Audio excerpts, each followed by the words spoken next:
Tony Freedland, as you all know me. I'm honored to be here with all the knowledge in this room. I'm just blown away that you would even ask me to come up here. So it's called My First 5 Years Growing African Violets. What have I learned in 5 years, and why have I had such early success? I'm going to go over some of that with you today, and we'll figure this all out.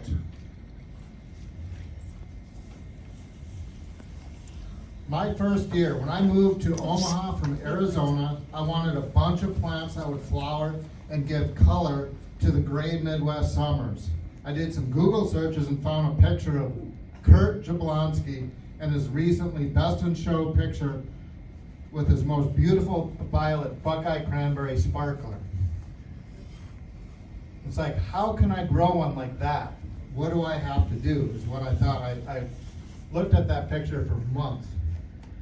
Right then and there, I knew African violets were what I wanted to grow, and to be able to grow them like Kurt's Cranberry Sparkler. That day, I ordered several plants from Linden Lyons. I also joined Facebook groups, African Violet Addicts, Buddies, and Nerds. The very first few months, I immersed myself in everything African violets. I was reading every post on Facebook. I was starting to post my plants on Facebook soon after I found AVSA. AVSA has many. There's another one of Kurt. That's his Boolaroo from that show in 2017. Facebook groups and AVSA. AVSA has many great resources, especially to beginners.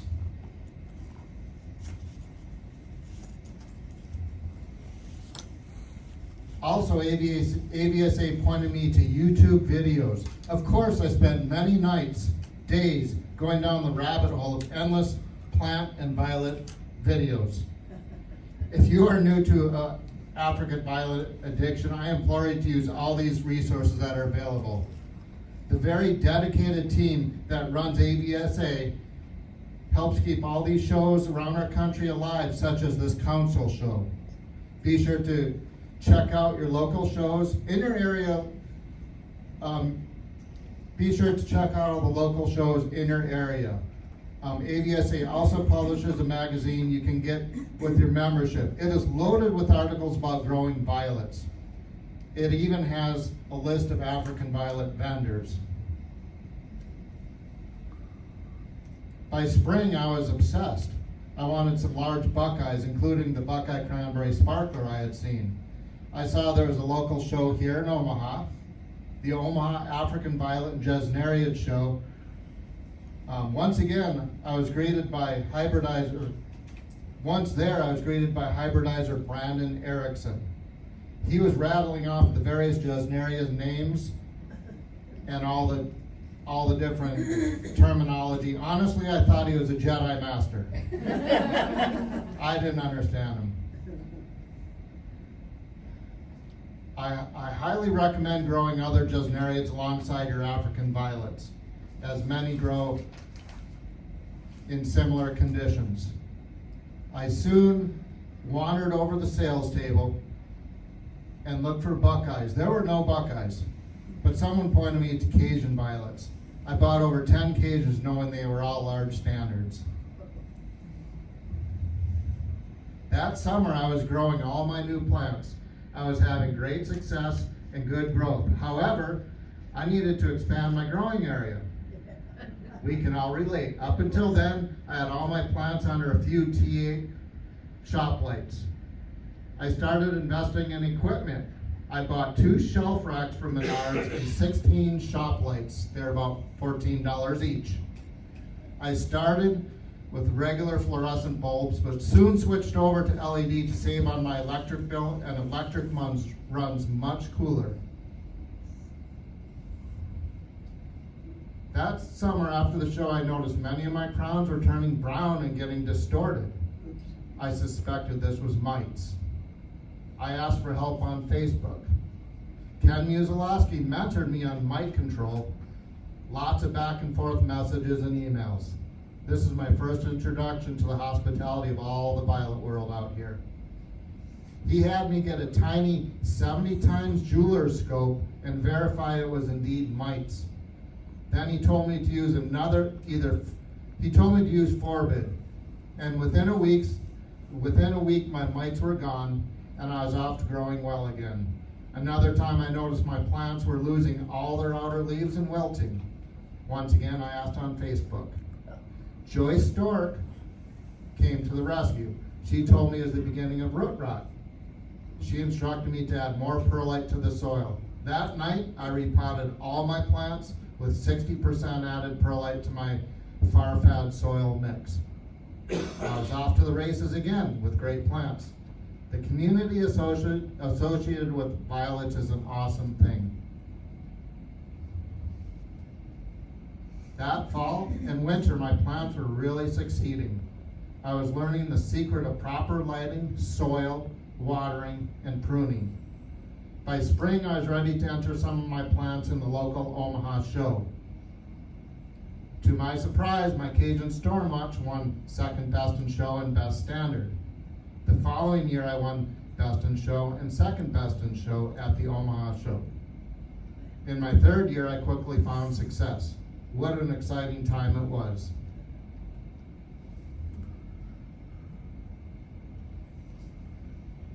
Not the clearest.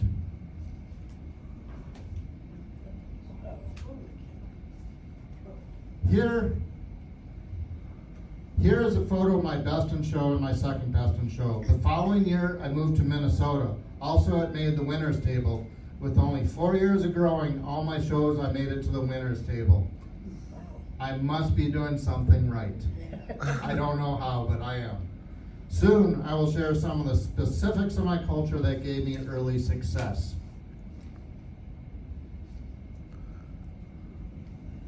I moved to a new apartment every year in my first 5 years of growing, including living in Omaha, Lincoln, St. Cloud, Minnesota, and back to Lincoln last year.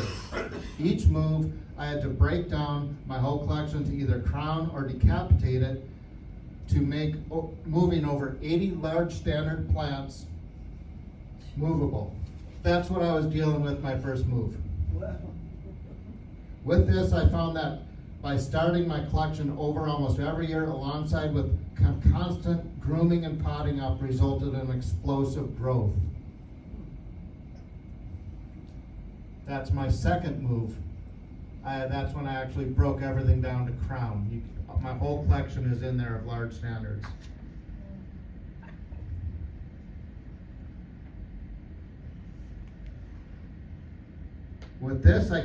With all this moving, I rarely kept any plant over a year and a half. I highly recommend putting leaves down to all your older plants and try starting some new, fresh babies every single year. When the babies are growing, the 1 year plus plants can be used at the local shows. After that, I usually toss them and rely on the new starts for next year's shows. Now, I'll share with you some of my culture. This is what works for me in my conditions. Your conditions may not work the same. Each growing condition will be unique. Take what you learn from others, borrow some, and create your own culture for success. Pretty much everything that I've done, I took from someone else, and it works for me. Some things work, some don't, but after I share my culture points, we can do a question and answer session.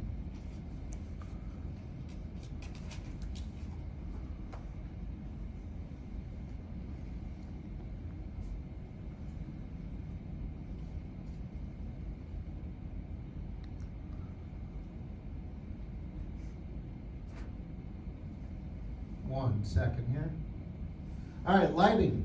I use Menard shop lights for the most part. I have 4 bulbs per shelf. The reason why I do that with LEDs is LED lighting is directional. If you have just 2 bulbs in the center, the very sides of the shelves are gonna have very little lighting intensity. So with the 4 bulbs, my plants are gonna grow even as can be without even having to move them around too much. I use, I believe, 18-watt equivalent and ballast-free bulbs. I buy them on eBay, whatever's available at the time. I've used about 3 different brands now. They all work about the same.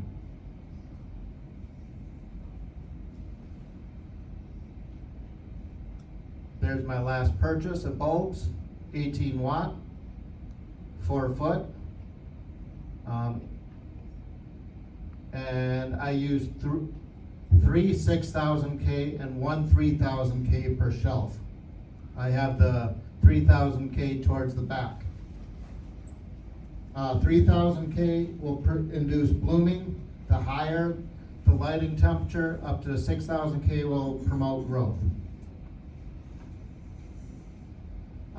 I implore you to get a basic light meter so you know the intensity of your light.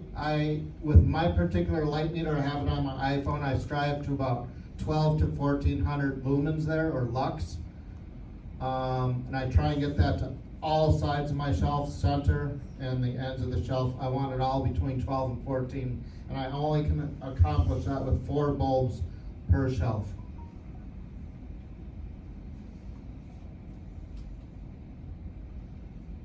We're going to get to soil.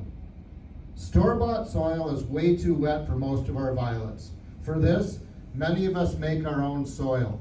This will take a lot of experimenting to find what works for you in your conditions. Store-bought soil will put you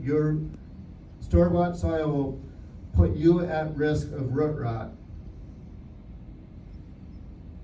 Many show violet growers use Sunshine Mix number 4 or Pro Mix HP.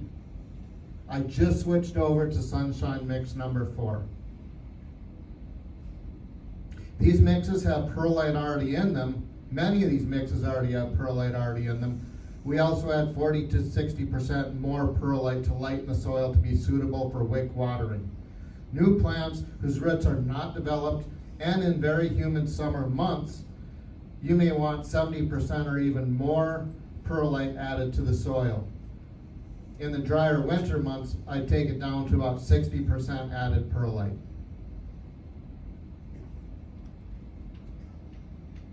Once I have my base soil mixed, I add my extra perlite. I take a gallon of the base mix and I'll add all the other ingredients.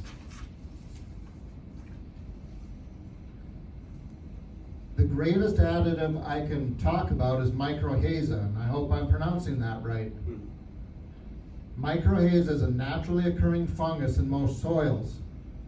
We can boost our soils by adding even more.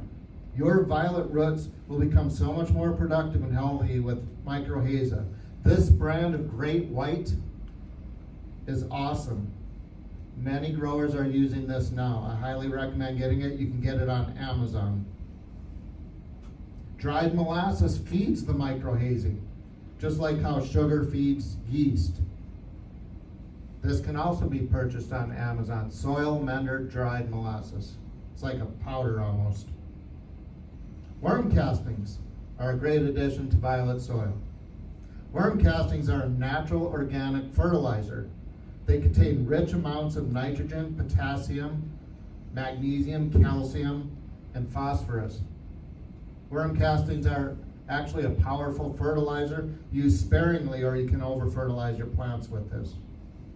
I am not going to give I'll answer any question you have, but I'm not going to give the exact soil recipe because I actually got it from Hunter's Hybrids of Ken Musilowski, and I'm not allowed to give the exact mixture of all these ingredients, but you can research it on your own. He uses other things now too. This is just a base soil and recommendation of what to add to your base mix. Once I have all my soil mixed up, I personally use Granular Marathon. It is a great pest control. It kills gnats and prevents mealies. Once your soil is wet, it gives up to 3 months of protection. However, it is dangerous to wear, so gloves are needed when you're mixing your soil. We used to be able to buy very small quantities of this on eBay.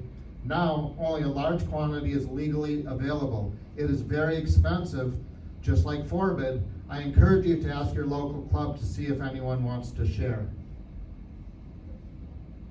I think I paid for this jug about $150 on eBay. That's the smallest size they have.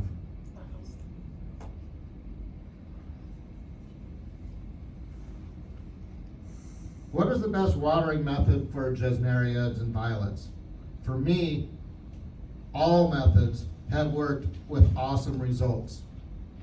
The key is to always pay attention as long as you do not let the plants get too wet or let it dry out too much.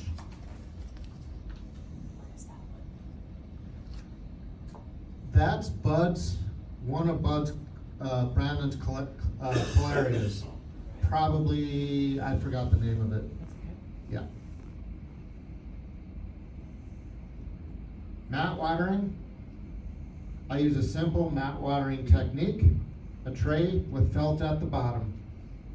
I put my wick pots in and flood the tray. After about 3 or 4 days, when the felt dries out and the soil's starting to get dry again, I flood it again. My plants did awesome with this method. However, constant cleaning of the felt and trays are needed. At least every 3 weeks, 4 weeks, or they start getting really nasty. If you go on vacation, your felt and plants will dry out real quick after a week. I currently use wick watering. Wick watering uses a wick hanging out of the bottom of the pot, all the way up through the soil to draw water from a reservoir. I use Costco deli tray lids as reservoirs currently. I flip the lid upside down so when I add water, it drains down. I always burner cut 3 holes in the lid so I have options as to where to place the wick. I use Home Depot mason line for my wick, just plain white mason line. Wick watering works great with your soil as long as your soil is very light, ensuring your plants will never dry out. Top watering is also good. I don't use it because I have too many plants and too many of my large standards dry out at different rates. I would be checking my plants every day, which I really don't have time to do.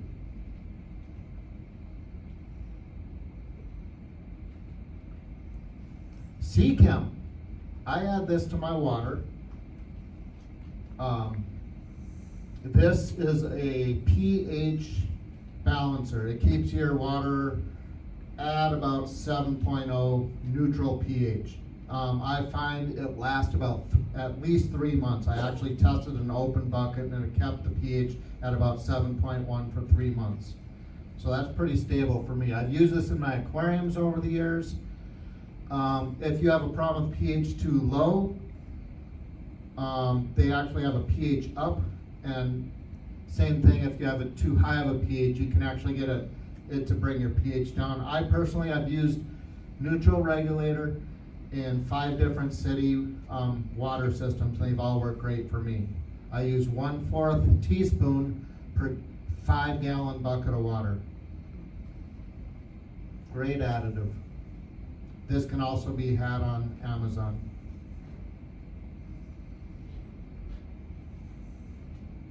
There was one of my buckeyes I entered at the virtual convention. Now let's move on to my growing habits that I feel have led to good quality plants in my first 5 years. I grow most of my plants with the same culture.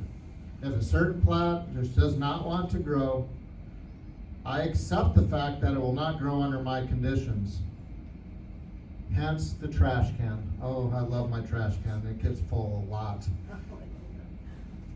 My grow room is kept cool to maximize variegated plants. However, many puff fantasy and green plants do not do well at cooler temperatures, between 68 and 70 year round. I will discard several puff fantasy plants to find out that one that may do good in my conditions. Disc budding. I do this a lot with a lot of my plants as I'm pruning. I'll put little X's in it just to see if I like the shape of the plant or not. And that really is a great tool to help me just take a quick photo and X out the leaves you think should go. As I grow out a young plant, I let it bloom once to make sure it is blooming true. I then disbud the whole plant. I keep my plants disbudded until I feel the plant is at its full potential. This will allow all the energy to go into the growth of the plant and not into the blooms. It will allow the rosettes to grow more uniform and more symmetrical. I always like to prune the plant at this stage. As you can see, I often use X's to mark the leaves. With this particular plant, the non-variegated and smaller leaves were removed. From this point on, I grew it into a 16-inch all variegated beauty. There it is 6 months later. Here she is, Suncoast Lavender Silk. Once the plant is like this and reaches its full size, I allow it to bloom. I try and coincide the blooms to the shows. After I have fully enjoyed the bloom on my full growth violets, I regrow a new one for the following year. As I stated earlier, I will always put leaves down with all my plants and ready to pot up and start over.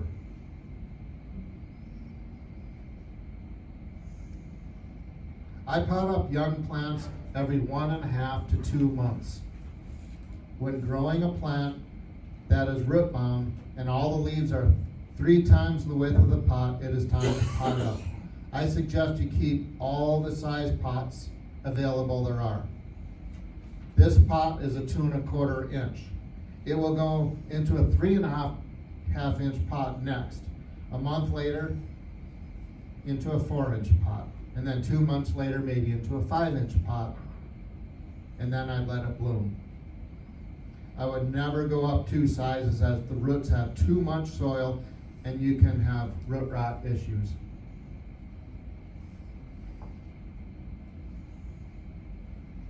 A tip when potting up, I like to add 1/4 layer of perlite to the bottom of the pot to aid in drainage and increase air to the roots. I also sometimes, as the plant is growing, I'll take the pot and squeeze it and kind of just loosen up the soil some. That'll allow air to get up into the roots and produce better growth. Also, I always add wicks when potting up, even if I'm currently mat watering. This way, if I go on vacation, I can still put the plants in the reservoir. Final tip, always label now, as this will prevent having a no ID plant in the future. If you do not know what name your plant is, it is a no ID. There are tens and thousands of named plants that look alike. Pest management. I'm still new at this, so I haven't had all the pests yet. I know they're coming, but I'll talk about what I've dealt with so far. The only pests I have dealt with so far are broad mites and harmless gnats. I have not had a reoccurrence of any pests that I know of since my first year growing. This has been achieved through a regimen of pest control. My first and foremost defense is the granular marathon I talked about. Second is Forbid 4F and a jeweler's scope. Always have it on hand in case you suddenly find yourself with mites.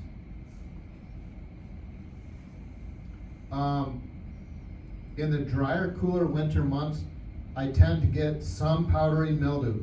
I've used 2 products to control this with success.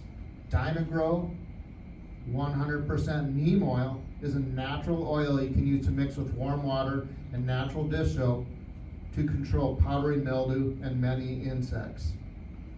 For a more concentrated imitations of powdery mildew, I've used Immunex. I spray a few applications a week apart and any mildew has been eliminated. Remember, whenever spraying Jasmarias, do so when the lights are off and with warm water with any spray. Cold spray can damage the foliage. Wet leaves while the bright lights are on can cause browning of the leaves.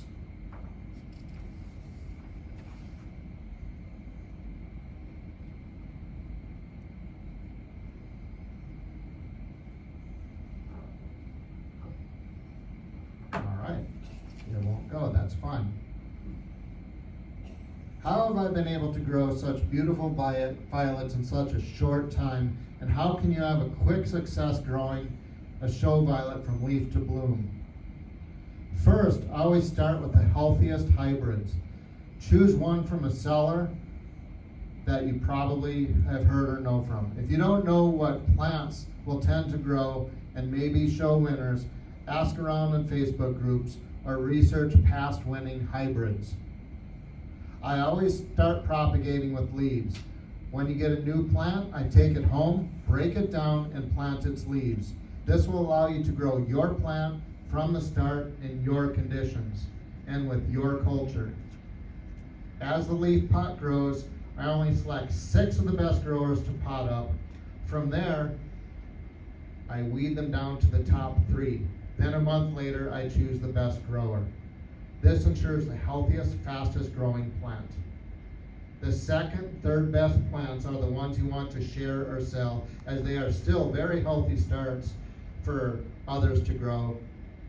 Next, potting up frequently is key. It also prevents any salt buildups and pH imbalances. As the root balls get bigger, it starts to compact in the plant. Potting up allows that root ball to have more room to grow out. At the beginning of the month is when I do all my work, usually the first or the second. I choose one of those days to spend it in my grow room. Here, I take a plant off its reservoir, I examine its growth. I trim any old leaves, prune, disbud, and pot up if needed. When potting up, I will leach the soil with plain, warm water. If no potting up is needed, I leach the soil with warm, fertilized water. This water will even have more mycorrhizae added to it. All my plants will now get fresh reservoir water. Many national convention winners do all these similar steps weekly or even daily. The key is regular schedules and discipline.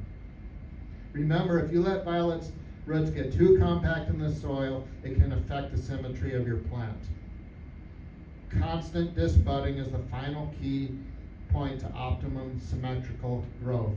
It allows the energy to go into the foliage and not the blooms. Even if you don't grow for show, you can stop disbudding a few plants 7 weeks before a holiday, wedding, party to have the most beautiful violets ever. Similar to all these beautiful plants you see here at the show today.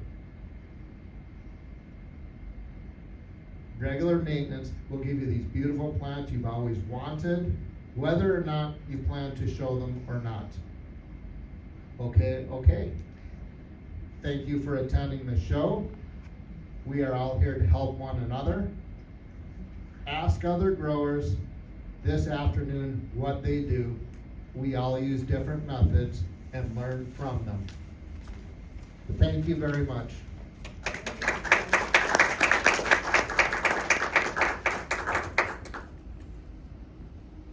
Questions for Tony? Tony, have you tried different colors of felt and in your mat trays and noticed anything different with any of the different colors? Like Yeah, I had white felt. Okay. and it got real nasty within 3 or 4 days. Yeah. Real disgusting. Yeah. And that's when I immediately turned to black. Okay. And the other thing I didn't like about felt was it started smelling really mildew-like in my whole plant room. I eventually stopped using felt, and I still just flooded my trays, and that was less clean. So that method actually worked as well. Okay. Tony, how far are your LED lights? I saw your stands. Mhm. How far are your lights from the top of the plants? 12 inches for standards, 10 inches for micros and minis and other So Jasmarias. they're that close under the LEDs? Yeah. Exactly 12 inches to the T. Very careful with that. Did you ever have any burning problems with them being that close? No, and I've even tested a couple plants and brought them within 3 inches, and I never had burning problems. LEDs aren't hot. Was that? I said LEDs aren't hot. LEDs aren't hot, and I thought it might burn just from too much light, and I never had that problem. Mhm. How many hours a day are your lights on. Currently 6.5. The That's the difference. 10 weeks before the show, I turned it up to 7 hours. Okay, so not much time. Not much time, but I do have 4 lights per shelf, so it's a good intensity for that 6.5 hours to get decent growth. And you said you use 3 6,000? 3 6,000 K bulbs, 1 3,000 K bulbs per shelf. However, I talked to Glenda yesterday, and I may be changing over my whole system very soon.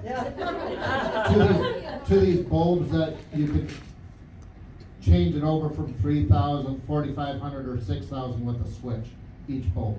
That's nice. And it's on Glenda's House of Violets. Of course. The link is. Yeah. And you said your lumens were 1226? The lumens on my light meter, I don't wanna too much get Right. into lumens, because every light meter is different. Right. Yeah. On my light meter, it says lux, and Right. I keep it between 12 and 1400, and Okay, it's that's actually what I called the wrote down. light meter app. Okay. And that's at the, I measure it at the canopy of my plants, at the 12-inch level from the lights. From the top of the, Top of the Set. canopy, yes. thank you. Mhm. By the way, I'll continue taking questions.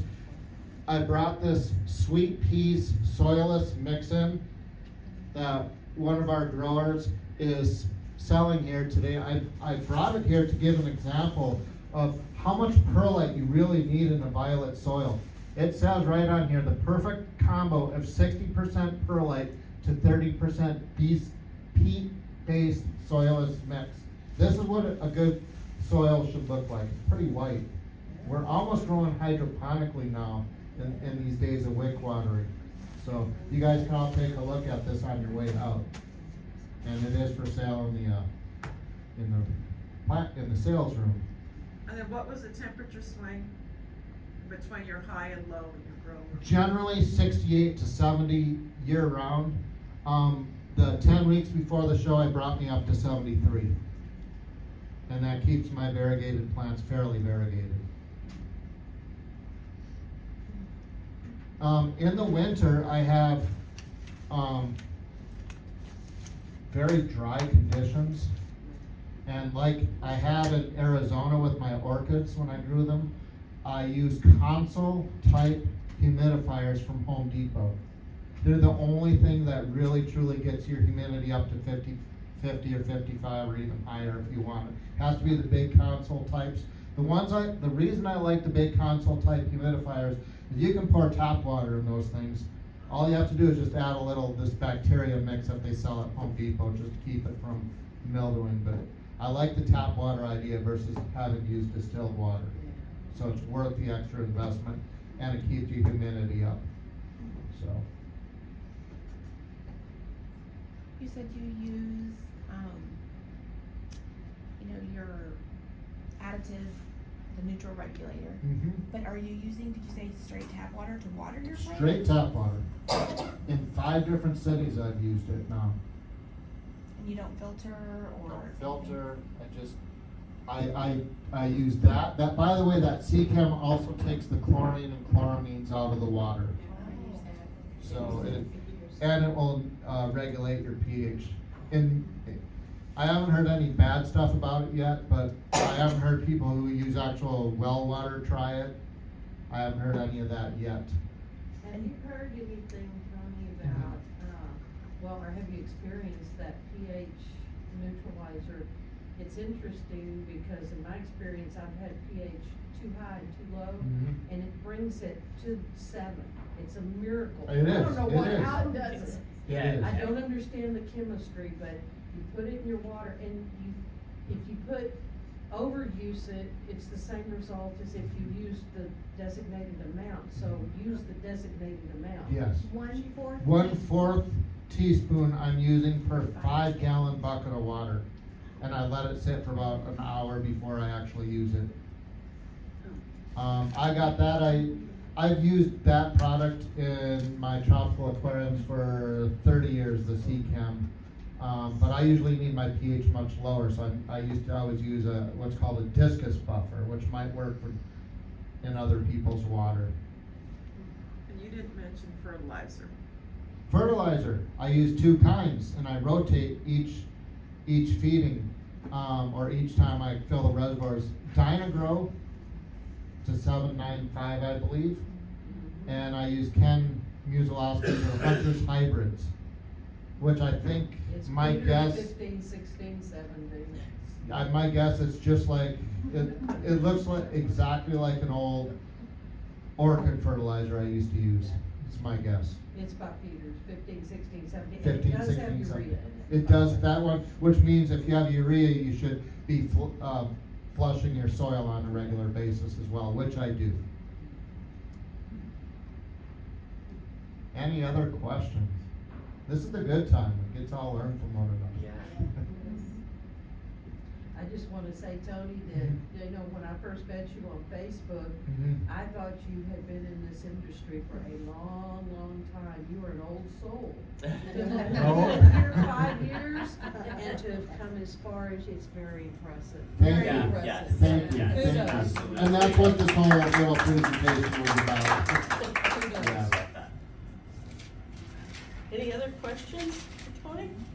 Let's give another, Yes. what, Yeah. one more, sorry, go ahead, Vicki.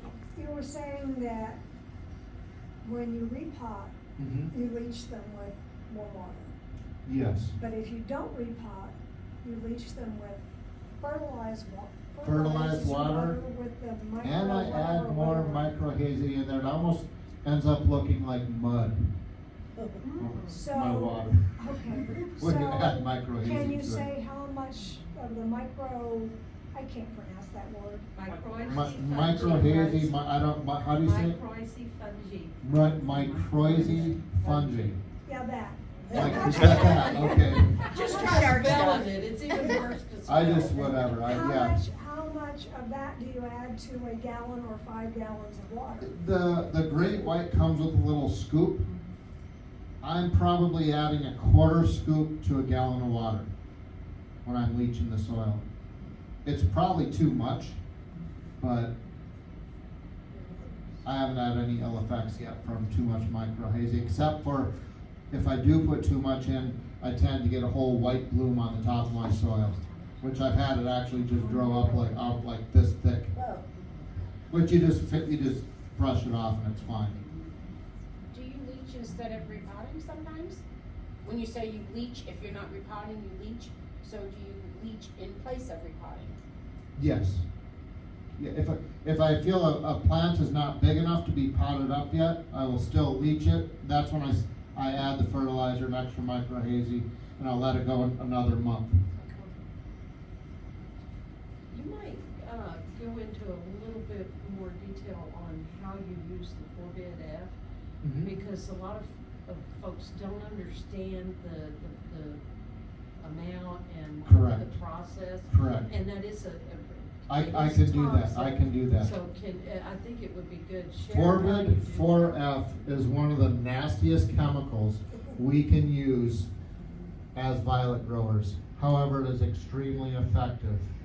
I suggest you wear full gloves, a face mask, long sleeve shirt, you should be having a full chemical suit on.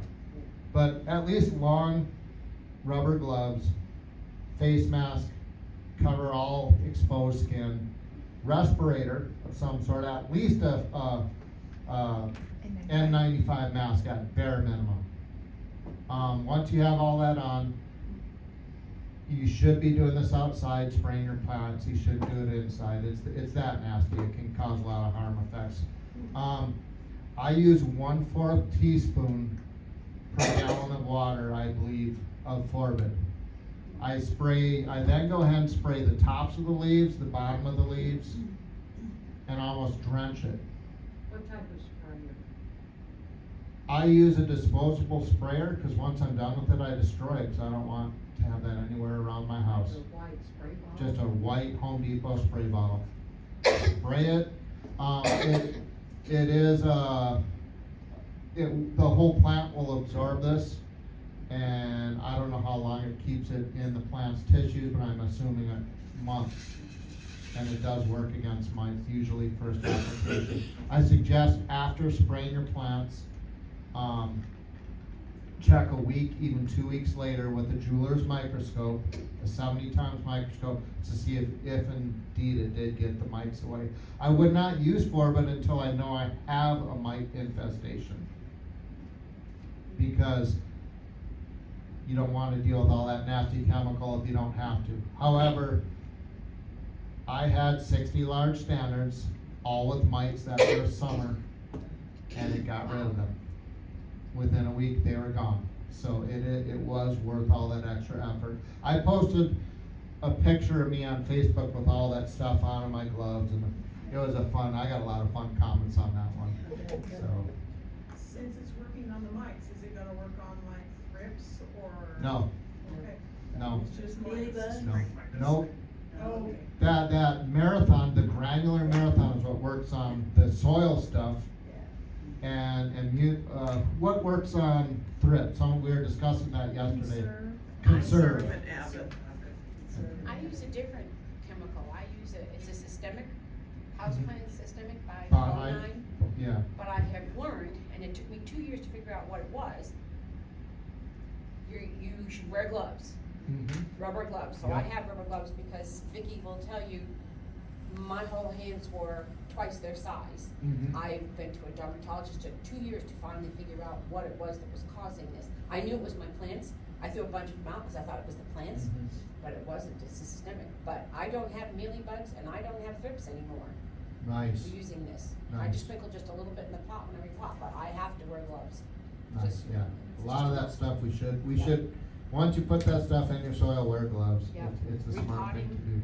I think I did a demonstration in the Lincoln Club. I wasn't wearing my gloves. That was like 3 years ago. You guys were all over me for that after I added the marathon. So ever since then, I've been wearing gloves. How much marathon do you add to your soil? I believe everything seems to be in 1/4 teaspoon. Marathon, like a quarter. No, marathon would be, I believe, 2 heaping teaspoons or a heaping teaspoon per gallon of at this point it'd be 2 gallons of base mix. 1 teaspoon per gallon. 1 teaspoon per gallon, okay. Now, there's 0.22%, the Bonide product is 0.22% imidacloprid, which is the Okay. chemical. Okay. And Marathon is 1%, Okay, so it's 5 times okay. stronger. And I have all these, what I use at home on a little chart, so I know exactly what to use when the time comes to use it. So, The important thing, and I think what Tony's trying to stress, is that your personal health, especially respiratory health, and being closed in and using something as toxic as forbid. Avid is Avid, another chemical. There's Azamax, and there's several. Yeah. Yet, you're dealing with bugs, okay? All insects are bugs, but not all bugs are insects. And the way they explain that is a bug includes the arachnid family, or the mite family, which is your broad mites, your cyclamen mites, those things like you were dealing with. Thrips are insects, they're 6-legged, so they have different ways of feeding, they suck the plant stuff. The forbid is a systemic, so it's absorbed when they feed on the plant. So, now Avid, she mentioned Avid. Avid is another method to treat mites that is really popular in our field. You should not use any of these products multiple times because your plant can become resilient to them. Avid is another great one to use. However, you do have to do it 3, 4, 5 times a week apart. Same stuff, you have to spray the underneath, the top, and imagine putting your gloves and all your chemical gear on 5 weeks in a row. I'd rather just go straight to Forbid first, so just so you know. Is Forbid xylem systemic or translaminator systemic?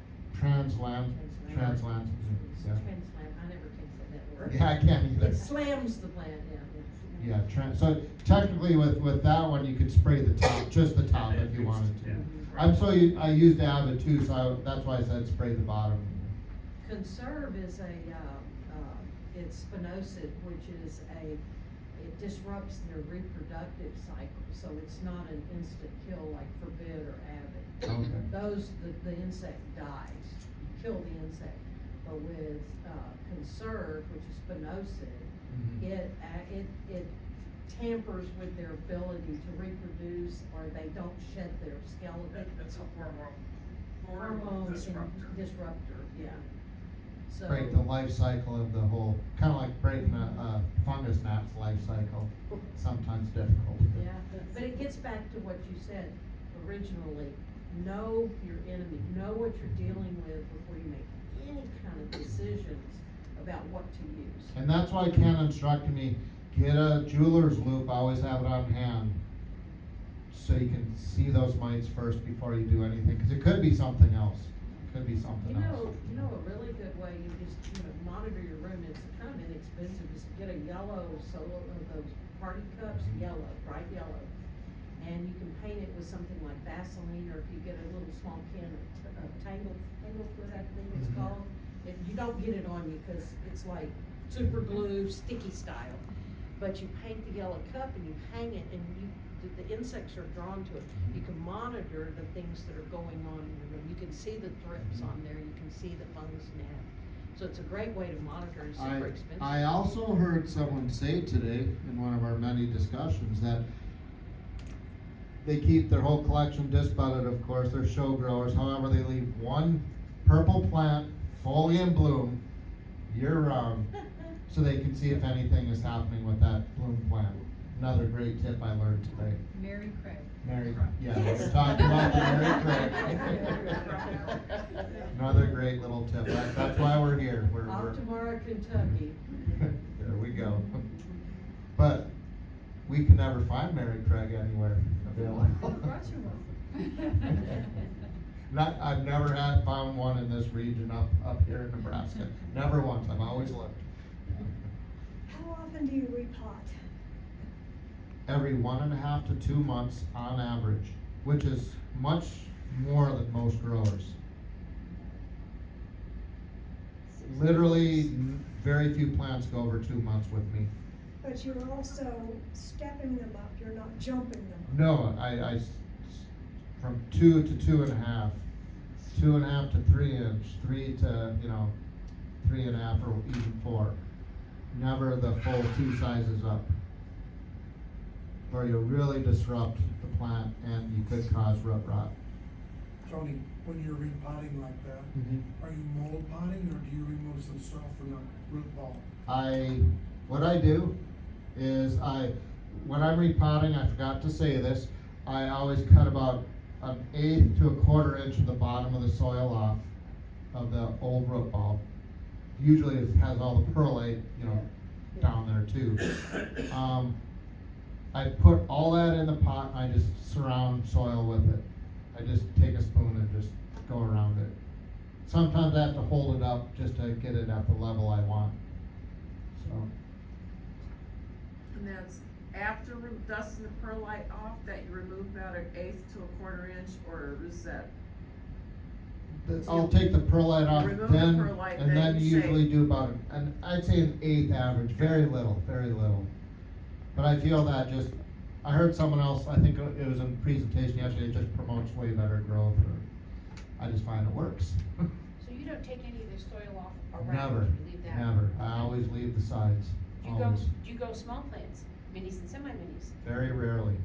Cause I was gonna say, how do you do that? Cause then you I- have to take some soil off, I would think.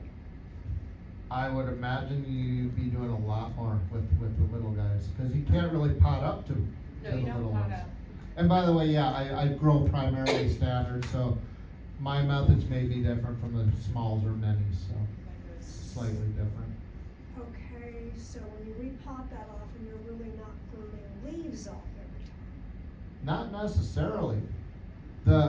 When they're from a leaf pot to the first potting and then that growth for the next 1.5 months, You take a baby leaves. that's when I do most of my grooming, at that point, the first 1.5 months.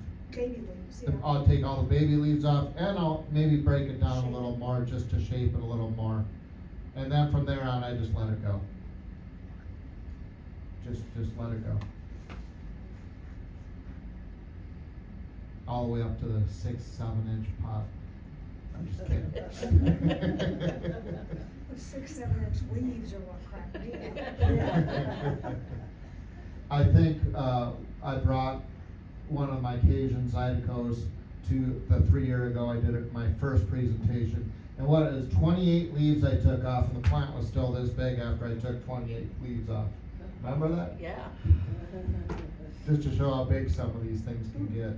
That Zydeco in the showroom, I took a whole row off before the show, and all the leaves were bigger than my hand. And they were pretty unsightly at the time. They were getting kind of old and browning, and they needed to come. They should have came out 2 months ago, but I was being a little lazy in the last couple months. Kind of going away from my regular schedule. Any other questions for Tony?